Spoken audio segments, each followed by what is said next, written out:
covenants, conditions, and restrictions. The envelope was cream-colored, heavy stock, the kind of paper that costs more than it should. It slid under my front door at 7:42 in the morning, 3 days after I moved into Maple Hollow Estates. I heard it before I saw it, that soft whisper of expensive paper on hardwood. By the time I got to the foyer, whoever delivered it was gone. I picked it up. The return address was embossed, not printed. Maple Hollow Estates, Homeowners Association. My name, Daniel Reyes, was handwritten in fountain pen on the front. Not printed from a mail merge. Handwritten. Someone had sat down and personally addressed this to me. I opened it standing there in my bathrobe, still holding a mug of coffee that was going cold. Violation notice. Homeowner, Daniel Reyes. Address 14 Chestnut Court. Violation, unauthorized nighttime activity, east-facing yard. Time of infraction, 2:47 a.m. Fine, $250. I read it twice. Then I looked at the date of the infraction. It was 3 days from now. I laughed out loud, alone in my kitchen, in a house I'd owned for 72 hours. I laughed at a piece of paper that was trying to fine me for something I hadn't done yet. Clerical error, I figured, or a prank. Maybe the neighbor's kid had gotten into the HOA stationery. I tossed the notice on the counter next to a stack of moving boxes. I still hadn't unpacked and poured myself a fresh cup of coffee. That's when I noticed the shadow on the kitchen blinds. The blinds were drawn, fully closed, and there was a shape on them, a dark human outline, cast from the inside of the house. I turned around fast, nothing there. I looked back at the blinds. The shadow was gone. I told myself it was the light from the microwave clock. I told myself I hadn't slept well since the divorce. I told myself a lot of things, standing there in my kitchen, that first morning in Maple Hollow. My name is Daniel Reyes. I'm 36 years old. 6 months ago, my wife of 9 years told me she'd been seeing someone from her office for the better part of a year, and I moved out of the house we'd bought together with a duffel bag and a box of records. I work from home. I'm an audio engineer. I do sound design for podcasts, mostly, and the occasional indie film. It's a job where you learn to listen. You learn what a room sounds like when it's empty versus when it's occupied. You learn that silence has texture. You learn that most people don't hear their own houses breathing. I bought the house in Maple Hollow because it was the only place in my price range that felt safe. Gated community, 24-hour patrol, manicured lawns. The listing agent used the word curated 4 times during the walkthrough. I signed the papers in a fog of exhaustion and moved in on a Tuesday. The neighborhood was too perfect. I noticed that right away. The lawns weren't just mowed, they were edged. Every blade of grass at the property line cut at what looked like a 45-degree angle. The mailboxes all matched. The front doors were all painted the same shade of hunter green. Even the wreaths on the doors were identical. Nobody was outside during the day. Not once in 3 days did I see a single person walking a dog or checking their mail or getting into a car. But when I drove out to the grocery store, every single neighbor I passed gave me the same wave, a small, tight 2-finger salute from the steering wheel or the front porch. Index and middle finger raised together, held for exactly 1 beat, then lowered. Same wave, every time, every neighbor. The welcome basket on my porch, the day I moved in, didn't have a card, just a laminated notice. It said, "Please review the CC&Rs. Compliance protects everyone. That's covenants, conditions, and restrictions. The rulebook of the Homeowners Association. Every gated community has one." I set it aside to read later. Later became never until the violation notice showed up. The second notice arrived at 6:15 the next morning. Same cream envelope. Same fountain pen handwriting. I found it. Slid under my door before I'd even gotten out of bed. Violation notice, homeowner, Daniel Reyes. Violation unauthorized vocalization, front porch. Time of infraction, 3:12 a.m. Fine, $500, 60 hours from now. I got dressed, I got in my car, I drove to the HOA office. The office was a converted ranch house at the entrance of the development, painted the same hunter green as every front door in Maple Hollow. Inside, it smelled like potpourri and old carpet. There was a single desk in the front room, and behind the desk sat a woman in her early 60s with silver hair pulled back into a bun, so tight it looked painful. Her name plate said Marla Whitfield, HOA administrator. She didn't look up when I walked in.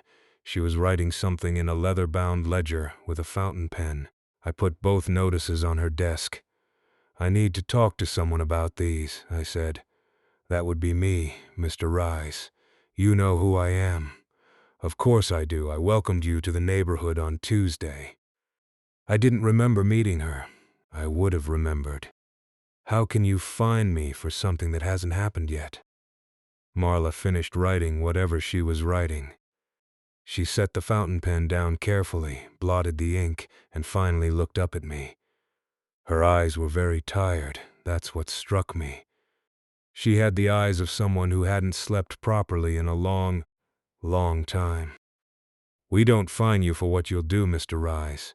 She said it slowly, the way you'd explain something to a child. "We fine you for what will be done. There's a difference. It matters. I don't understand what that means. I know you don't. That's why I'm asking you to read these C and Rs, especially Section 12, and most especially Section 12.4. She reached under her desk and produced a binder. It was thick, easily 4 inches, bound in black leather. She slid it across to me. "Read it, Mr. Reyes, please, tonight." There was something in her voice. Not urgency exactly. Something quieter than that. Something worn down. I took the binder and left in the car. I opened it to Section 12. The first 3 subsections were normal HOA gibberish. Landscaping requirements, exterior paint approvals, noise ordinances between the hours of 2200 and 0700. Section 12.4 was different. Every single line was redacted. Black bars, thick and precise, covering every word on the page. 6 pages of black bars. Only the section title was visible at the top of the first page. Substitutions. I sat in my car in the parking lot of the HOA office for a long time, looking at that word. Then I drove home. That night I couldn't sleep at 2:47 a.m. The exact time on the first violation notice, my motion sensor floodlight in the east-facing yard clicked on. I was already awake.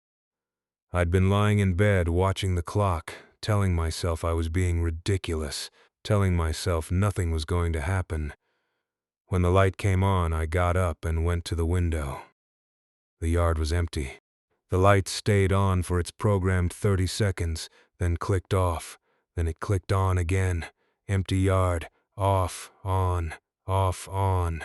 Something was walking the perimeter of the sensor. Something I couldn't see.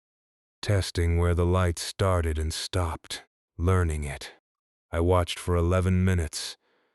The lights cycled on and off 43 times, I counted. Then it stopped, and the yard was just a yard again, moonlit and still. I checked my doorbell camera in the morning. The recording from 2:47 a.m. to 2:58 a.m. was 13 seconds of static, played on a loop. Every other minute of the night had recorded perfectly. The third notice was hand-delivered. I opened my front door at 6:30 a.m. to grab the newspaper, and Marla Whitfield was standing on my porch. Holding the cream-colored envelope, I jumped. She didn't apologize for startling me. "Mr. Reyes, I need you to listen carefully." She handed me the envelope. I opened it. Violation notice. Homeowner. Daniel Reyes. Violation. Unauthorized entry. Master bedroom. Time of infraction. 4:03 a.m. Fine. $1,200 dated tomorrow. I looked up at her. My hands were shaking. I hadn't noticed until just then. What is this? My voice came out smaller than I meant it to. What is happening to me? Marla glanced past me into my house, then back to my face. The notices aren't fines, Mr. Reyes. They're the schedule. The schedule for what? We send them so you know when to be somewhere else. She reached out and very briefly touched my forearm. Her hand was cold. Please, don't be home tomorrow night. Wherever you go, go far. Don't tell anyone where. Don't come back until after sunrise. She turned and walked down my front steps. I stood in the doorway, holding the notice, watching her go, and then I noticed the street. Every single house on Chestnut Court had its blinds pulled up, in perfect unison as if on a timer. Every window on every house was empty. Every window was watching. I knocked on my next-door neighbor's door. His name was Halbrook. I'd seen him exactly once. Backing out of his driveway on my second day here, he'd given me the two-finger salute from behind the wheel of a Buick that must have been 30 years old. He cracked the door 6 inches. I could see one eye and part of a gray mustache. I need to ask you about the HOA notices. Halbrook's eye flicked past me, to the street, and then back to my face. He was quiet for a long moment. I got mine in 2009. His voice was hoarse. Like he didn't use it often. My wife told me not to leave. She said we could fight it together. She said the HOA was crazy. The notices were harassment. We should call a lawyer. I listened to her. He paused. I've been trying to remember what she looked like ever since. He closed the door. I stood on his porch for a full minute before I walked back to my own house. I found the neighborhood directory in a kitchen drawer the previous owner had left behind. It was from 2015. Photographs of every homeowner in Maple Hollow, arranged by street, with names printed underneath. I flipped through it. I recognized some of the names: Halbrook, Whitfield, the Chen family across the street, the Petersons on the corner, but the faces were wrong. Not different people. The same people, but wrong. Proportions slightly off. Smiles too even, too symmetrical. Eyes set at almost, but not quite, the right distance apart. Like someone had done a very good drawing of each of them, from memory, working only from a description. I opened my laptop and pulled up the current Maple Hollow HOA website. There was a directory page. Same names, same houses, completely different faces. I sat at my kitchen table and stared at the two directories side by side for a long time. And I made a decision. I was going to take Marla's advice. I booked a hotel room 20 miles away in a town called Millbrook. I paid in cash. I didn't tell anyone where I was going. Before I left, I set up. Every camera I owned pointed at my house. The doorbell cam on the front, a GoPro on a tripod in the living room facing the hallway, and a baby monitor I'd bought years ago and never used, set up on the dresser in the master bedroom, aimed at the bed. All 3 feeds streamed to my laptop. I drove out at 10 p.m. at the hotel. I ordered room service I didn't eat, and I opened my laptop. And I watched. 2,300 hours. Nothing. Midnight. Nothing. Oh, 100 hours. Nothing. Oh, 200 hours. Nothing. At 300 hours. I almost let myself believe it had all been a joke. At 400 hours and 3 minutes, my front door unlocked itself. I was watching the doorbell camera. I saw the deadbolt turn. I saw the handle rotate. I saw the door swing open slowly into my empty foyer. Something walked in. I couldn't see it clearly on any of the 3 feeds. Where it should have been, there was only a smear, a compression artifact. A place where the footage refused to resolve into an image, like the cameras themselves didn't want to look at it. It moved through my house with total familiarity. It didn't bump into anything. It didn't hesitate.